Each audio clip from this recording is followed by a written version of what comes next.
കേരളത്തിൽ എനിക്ക് തോന്നുന്നു പാലാ രൂപത കഴിഞ്ഞു കഴിഞ്ഞാൽ ഏറ്റവും കൂടുതൽ മെത്രാന്മാരെ പ്രസവിച്ച അമ്മയാണ് കോതമംഗല രൂപത.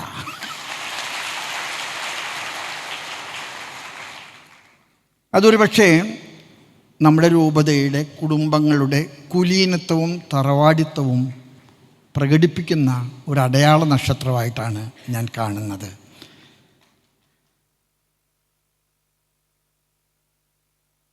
മിഷനിലേക്കുള്ള ദൈവവിളികൾ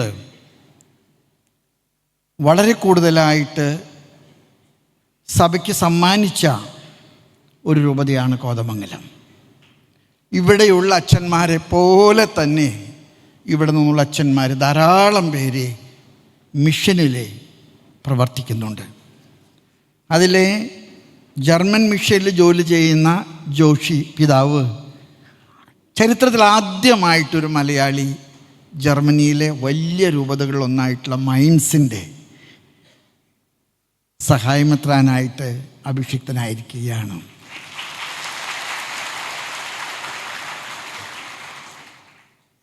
ജനങ്ങൾക്ക് എല്ലാവർക്കും അത് മനസ്സിലായിട്ടില്ലെങ്കിൽ പോലും പിതാവ് ഞങ്ങളെ സംബന്ധിച്ചിടത്തോളം ഈജിപ്തിലെ രാജാവിനെ സഹായിക്കാൻ നിയുക്തനായ പൂർവ്വ യൗസേപ്പിൻ്റെ പ്രതീകമാണ്.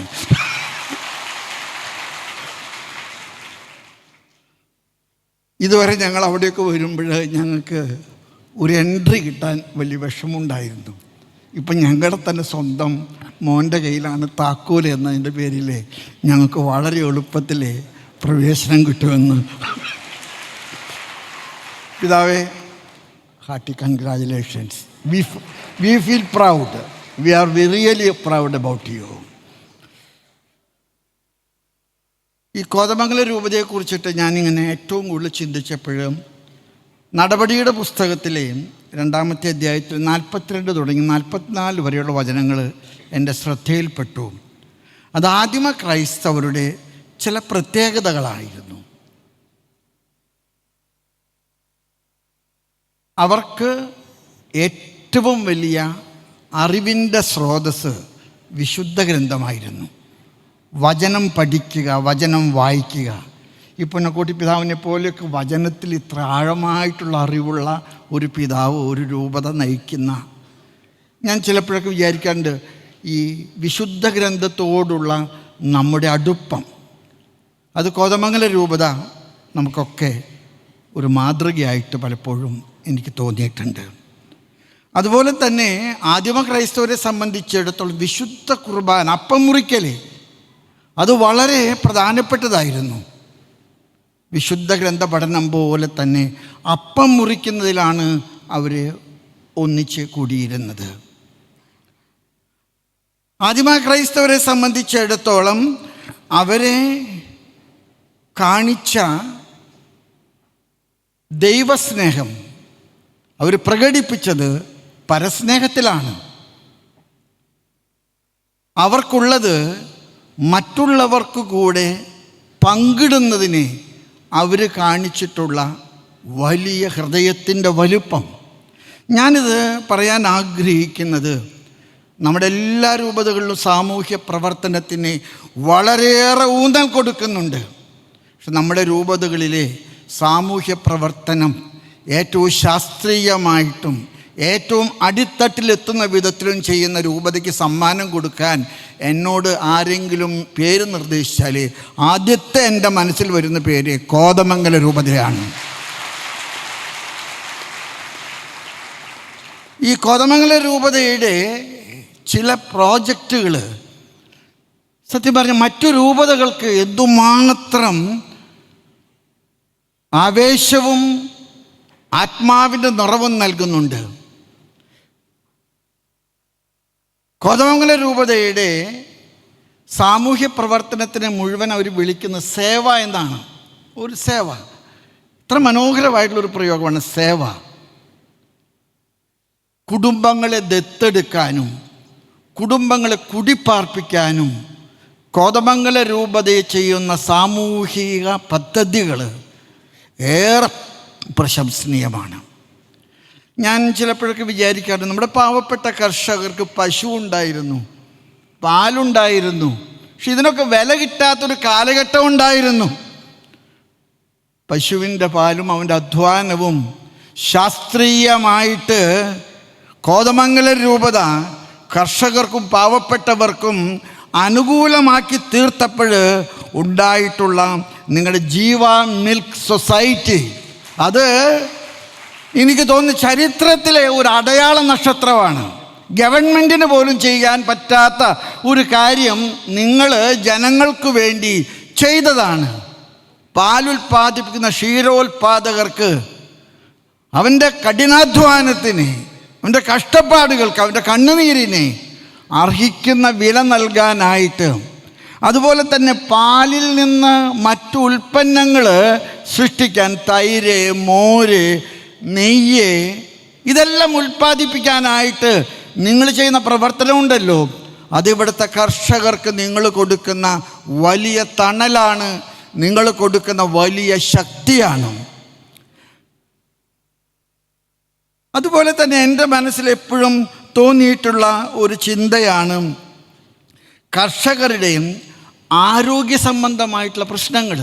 കഠിനമായിട്ട് അധ്വാനിക്കുമ്പോൾ അവനൊക്കെ നേരിടുന്ന ആരോഗ്യ പ്രശ്നങ്ങൾ, അതിനൊക്കെ ഒരു ഇൻഷുറൻസ് സ്കീം നമ്മുടെ കേരളത്തിലും സീറോ മലബാർ സഭയിൽ അല്ല മറ്റുള്ള പല രൂപതകളിലും വെച്ച് നോക്കുമ്പോൾ ഏറ്റവും ആദ്യമായിട്ട് തുടങ്ങാനായിട്ട് ചങ്കൂറ്റം കാണിച്ച രൂപതകളിലെ ഉദയനക്ഷത്രമാണ് കോതമംഗലം രൂപത. കോതമംഗലം രൂപതയുടെ പ്രേക്ഷിത മുന്നേറ്റം ഭയങ്കരമാണെന്ന് എനിക്ക് തോന്നുന്നത്. 10 മിഷണറി മെത്രാന്മാരെ പ്രസവിക്കാൻ ഈ അമ്മയ്ക്ക് കഴിഞ്ഞു. കുടുംബാസൂത്രണമൊന്നും ഉണ്ടായിട്ടില്ലെന്ന് എനിക്ക് തോന്നുന്നു. 10 മിഷണറി മെത്രാന്മാർക്ക് ജന്മം കൊടുക്കാൻ ഈ രൂപതയ്ക്ക് കഴിഞ്ഞു എന്ന് പറയുമ്പോഴത് എത്രയോ വലിയൊരു കാര്യമാണ്. അതായത് സീറോ മലബാർ സഭയുടെ ചക്രവാളങ്ങൾ കേരളത്തിൻ്റെ അകത്തു മാത്രമല്ല, കേരളത്തിന് പുറത്തുമുണ്ട്. ഞാൻ ചിലപ്പോൾ ഓൾ ഇന്ത്യയിൽ നമുക്ക് ജൂറിസ്ഡിക്ഷൻ കിട്ടുന്ന സമയത്ത് ലാറ്റിൻ ബിഷപ്സുമായിട്ടൊക്കെ ചിലപ്പോൾ തർക്കിക്കേണ്ട വന്നിട്ടുണ്ട്. നമ്മുടെ പിതാക്കന്മാർ തന്നെ പലപ്പോഴും എന്നോട് അക്കാര്യത്തെക്കുറിച്ചിട്ടൊക്കെ അഭിപ്രായ വ്യത്യാസം പറഞ്ഞിട്ടുണ്ട്. ലാറ്റിൻ സഭയ്ക്ക് ധാരാളം മിഷണറിമാരെ കൊടുക്കുന്ന സീറോ മലബാർ സഭയ്ക്ക് ഇന്ത്യ മുഴുവനും മിഷൻ പ്രവർത്തനം നടത്താൻ അവകാശമില്ലെന്ന് പറയുമ്പോൾ അതിൻ്റെ ഒരു വേദന ഭയങ്കരമാണ്. അത് പരിശുദ്ധ പിതാവ് ഫ്രാൻസിസ് മാർപ്പാപ്പ തീർത്തതാണ് മാർപ്പാപ്പയുടെ ഇന്ത്യയിലെ മെത്രാന്മാർക്കുള്ള കത്ത്. എല്ലാ മെത്രാന്മാരോടും പറഞ്ഞു, India is equally open for the zero Malabar church. ഞാൻ അവസാനിപ്പിക്കുന്നതിന് മുൻപ് മിഷണറി ദൈവവിളികളെ ഇനിയും കൂടുതലായിട്ട് നമുക്ക് കൊടുക്കണം. കോതമംഗലം രൂപത പ്രസവിച്ച നല്ല മിടുക്കിയായിട്ടുള്ളൊരു കുട്ടിയാണ് ഇടുക്കി രൂപത.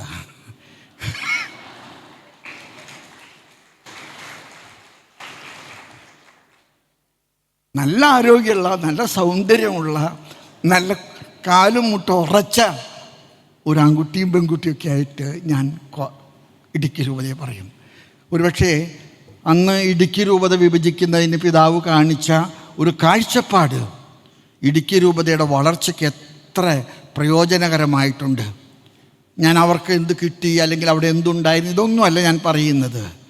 ഇടുക്കിയെ വേർതിരിച്ച് അതൊരു പുതിയ രൂപതയാകണമെന്ന് കോതമംഗലം രൂപത തീരുമാനിച്ചത് 2003 ജനുവരി 15 അതൊരു ചരിത്ര സംഭവമായിട്ട് നമ്മുടെ സഭയുടെ ചരിത്രരേഖകളിൽ എഴുതപ്പെടുമെന്ന് എനിക്ക് ഉറപ്പുണ്ട്. ഞാൻ അവസാനിപ്പിക്കുന്നതിന് മുൻപ് പറയും, ഞാൻ നിങ്ങളെ ഇത്രയേറെ ഉയർത്തിയൊക്കെ പറഞ്ഞത്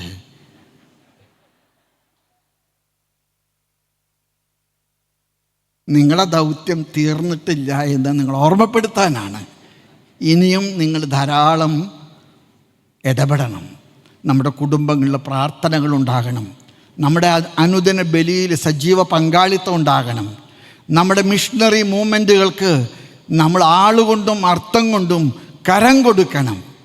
അങ്ങനെ കോതമംഗല രൂപതയുടെ നിർണായകമായിട്ടുള്ള ഇടപെടലും സ്വാധീനവും കൊണ്ട് കേരളത്തിൽ സീറോ മലബാർ സഭയ്ക്ക് മിഷൻ ചക്രവാളങ്ങളിലെ ഒരുപാട് ഉയരങ്ങളിലേക്ക് വളരാൻ ഇടയാക്കാൻ കോതമംഗലം രൂപത കാരണമാകട്ടെ എന്ന്, അതിന് നിങ്ങൾ ഈ നിറവ്, ഈ ജൂബിലിയുടെ വേള, ഈ 70-ൻ്റെ സന്തോഷം, ഈ നവതിയുടെ സന്തോഷം നിങ്ങൾ പ്രയോജനപ്പെടുത്തണമെന്ന് നിങ്ങളോട് ആത്മാർത്ഥമായിട്ട് അഭ്യർത്ഥിച്ചുകൊണ്ട്, നിങ്ങൾ ചെയ്യുന്ന എല്ലാ നന്മകൾക്കും അഭിനന്ദനങ്ങൾ അറിയിച്ചുകൊണ്ട് ഞാൻ എൻ്റെ വാക്കുകൾ നിർത്തുന്നു. നന്ദി, നമസ്കാരം.